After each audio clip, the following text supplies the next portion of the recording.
নমস্কার বন্ধুরা, ডলি রন্ধনশালায় সবাইকে স্বাগত। আর আজকে তোমাদের সাথে শেয়ার করব সয়াবিনের একটা সম্পূর্ণ ইউনিক রেসিপি। সয়াবিন আর ডিম দিয়ে হয়তো তোমরা অনেক রকমের রেসিপি বানিয়ে খেয়েছো, তবে আমি যেভাবে আজকে রান্নাটা করেছি এইভাবে রান্না করলে চিকেন আর মাটনের স্বাদকে কিন্তু হার মানিয়ে দেবে। এখানে আমি 100 গ্রাম পরিমাণ সয়াবিন আগে থেকে সিদ্ধ করে খুব ভালোভাবে সয়াবিন থেকে জল ঝরিয়ে নিয়েছি।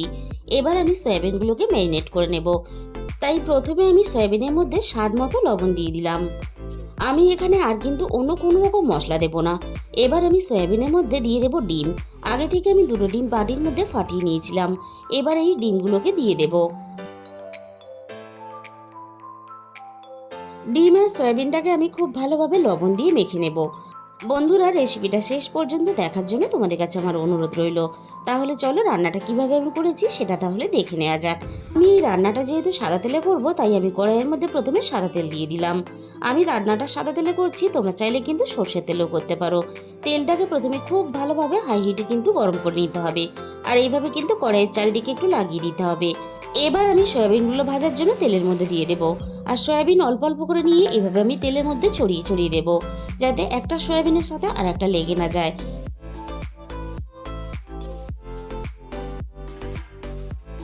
গ্যাসের ফ্লেমটা মিডিয়ামের থেকে হাইতে দিয়ে সয়াবিনগুলো এভাবে নাড়াচাড়া করে বেশ একটু লালচে করে ভেজে নেব। আর সয়াবিনগুলো ভাজার সময় তেলের পরিমাণটা যদি একটু বেশি দেওয়া হয় তাহলে সয়াবিনগুলো ভাজতে সুবিধা হবে। যেহেতু সয়াবিনের মধ্যে ডিম দেওয়া আছে, তাই খুব ভালোভাবে কিন্তু সয়াবিন আর ডিম একসাথে ভাজা হয়ে যাবে।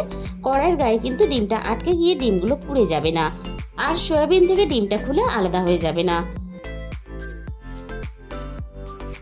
সয়াবিনগুলো আমি খুব ভালোভাবে ভেজে নিয়েছি। এবার আমি সমস্ত সয়াবিনগুলো কড়াই থেকে নামিয়ে নেব।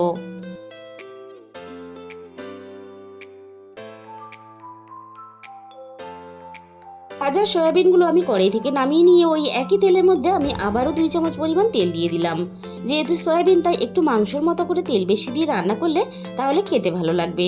তবে অবশ্যই তেলের পরিমাণটা নিজেদের মতো করে ব্যবহার করবে।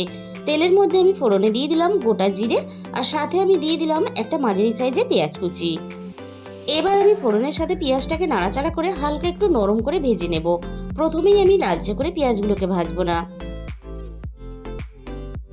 পেঁয়াজটা আমি মিনিট 2-এর মতো নাড়াচাড়া করে নরম করে ভেজে নিয়েছি। এবার পেঁয়াজের সাথেই আমি আদা আর পরিমাণ মতো রসুন বাটা দিয়ে দিলাম। আবারও আমি পেঁয়াজ আদা রসুন একসাথে মিনিট খানেকের মতো নাড়াচাড়া করে একটু ভেজে নেব, যাতে আদা রসুনের কাঁচা গন্ধটা চলে যায়, পেঁয়াজটা আরও একটু ভাজা হয়ে যায়। এবার আমি এখানে দুটো আগে থেকে মাঝারি সাইজের আলু সিদ্ধ করে রেখেছিলাম। সিদ্ধ করা আলু দুটো আমি হাত দিয়ে এভাবে একটু ভেঙে দেব। আর আমি এই আলু দুটো ভাতের মধ্যে দিয়ে সিদ্ধ করে নিয়েছিলাম। আর এইভাবে যদি সিদ্ধ করা আলু দিয়ে সয়াবিন রান্না করা হয় তাহলে রান্নাটা খেতেও যেমন ভালো লাগে আর তেমনই কিন্তু ঝটপট হয়ে যায়। এবার আমি আলুর মধ্যে স্বাদ মতো রান্নার লবণটাকে দিয়ে দেব। আলুটা যেহেতু সিদ্ধ করা, তাই এইভাবে একটু পেঁয়াজের সাথে নাড়াচাড়া করে একটু লালচে করে ভেজে নিলে তাহলে আলুটাও রান্নার পরে খেতে ভালো লাগবে, রান্নার স্বাদটাও ভালো হবে। পেঁয়াজের সাথে দেখো আমি আলুটাকে মিনিট 2-এর মতো নাড়াচাড়া করে বেশ লালচে করে একটু ভেজে নিয়েছি। এবার আমি অল্প একটু জল দিয়ে দেব, যাতে বাকি মশলাগুলো দেওয়ার সাথে সাথে পুড়ে না যায়। এবার আমি একে একে গুঁড়ো মশলাগুলো দিয়ে দেব। প্রথমে আমি দিয়ে দিলাম 1 চামচ পরিমাণ হলুদের গুঁড়ো, সাথেই আমি দিয়ে দেব ঝালের জন্য 1/2 চামচের একটু বেশি লঙ্কার গুঁড়ো। আর ঝালের পরিমাণটা অবশ্যই নিজেদের স্বাদ মতো ব্যবহার করবে।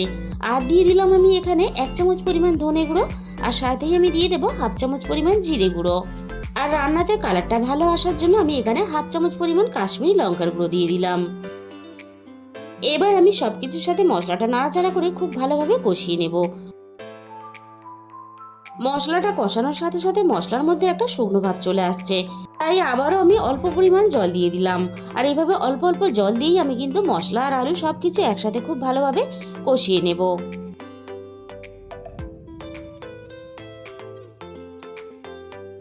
মশলা আলু সবকিছু আমি একসাথে খুব ভালোভাবে কষিয়ে নিয়েছি।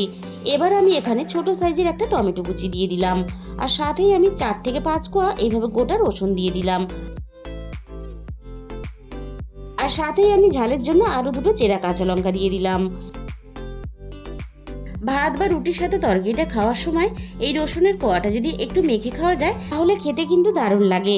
আমি মিনিট খানেকের মতো সবকিছু একসাথে নাড়াচাড়া করে আরো একটু কষিয়ে নিয়েছি। এবার আমি এই রান্নার মেন সিক্রেট মশলাটা আমি দিয়ে দেব। এখানে আমি 1 চামচ পরিমাণ দিয়ে দিলাম চিকেন মশলা। আর এই অল্প একটু চিকেন মশলা দিলে তাহলে রান্নার স্বাদ কিন্তু সম্পূর্ণ বদলে যাবে।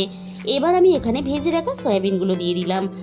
বন্ধুরা, তোমরা যদি এভাবে চিকেন মশলা দিয়ে সয়াবিন কখনো রান্না করে না থাকো, তাহলে কিন্তু অবশ্যই বাড়িতে একবার হলেও তোমরা ট্রাই করে দেখো। তোমরা এই রান্নাটা যতক্ষণ না নিজেরা বানাবে ততক্ষণ কিন্তু বুঝতে পারবে না যে এই রান্নার স্বাদ কতটা ভালো হয়। চিকেন মশলাটা আমি কিন্তু খুব বেশিক্ষণ কষাবো না, মিনিট খানেকের মতো না একটু নাড়াচাড়া করে শুধুমাত্র সবকিছুর সাথে একটু মিশিয়ে নেব। আমি এবার রান্নার মধ্যে পরিমাণ মতো জল দিয়ে দেব। আর জলের পরিমাণটা কিন্তু একটু বেশি দিতে হবে, যেহেতু সিদ্ধ করা আলু আর সয়াবিন পরে কিন্তু অনেকটাই ঝোল টেনে নেবে, তাই জলের পরিমাণটা আমি আরও একটু দিয়ে দিলাম। এবার আমি সবকিছু একসাথে খুব ভালোভাবে নাড়াচাড়া করে মিশিয়ে দেব। এবার আমি 10 মিনিটের মতো ঢাকা দিয়ে আরও একটু রান্নাটা করে নেব। ঠিক 10 মিনিট পরে আমি কড়াই থেকে ঢাকাটাকে সরিয়ে নিলাম। আর বন্ধুরা, রান্নাটা কিন্তু এখানেই শেষ নয়, তাই কিন্তু কেউ স্কিপ করো না। শেষের বেলা আমি আরও একটা উপকরণ মেশাবো। রান্নাটা আমি আবারও একটু নাড়াচাড়া করে নেব। আর ঝোলের পরিমাণটা কিন্তু আমি এরকমই রাখবো। এবার আমি দেখো অল্প একটু কাসুরি মেথি নিয়েছি। এবার এই কাসুরি মেথিটা আমি হাত দিয়ে এভাবে রান্নার মধ্যে গুঁড়ো করে দিয়ে দেবো। আর এই অল্প একটু কাসুরি মেথি দেওয়ার জন্য রান্নার স্বাদ কিন্তু আরও 10 গুণ বেড়ে গেল। আরও একটু মিনিট খানেকের মতো নাড়াচাড়া করে আমি রান্নাটা করে নেব। আর বন্ধুরা, আমি এই রান্নাতে যতগুলো উপকরণ দিয়ে রান্নাটা করেছি সবগুলো দিয়ে যদি তোমরাও এই রান্নাটা করো, তাহলে কিন্তু আমি তোমাদের গ্যারেন্টি দিয়ে বলতে পারি চিকেনের স্বাদকে কিন্তু তোমরা ভুলে যাবে। আর বারবার কিন্তু সয়াবিন এইভাবেই তোমরা রান্না করবে।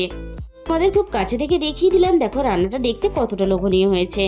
তাহলে বন্ধুরা, একদিন হলেও কিন্তু তোমরা বাড়িতে অবশ্যই এই রেসিপিটা ট্রাই করে দেখো। তাহলে বন্ধুরা, আমাদের এখানে রেডি হয়ে গেল দারুণ টেস্টি ভাত বা রুটি দিয়ে খাওয়ার জন্য একটা সয়াবিনের দুর্দান্ত স্বাদের রেসিপি।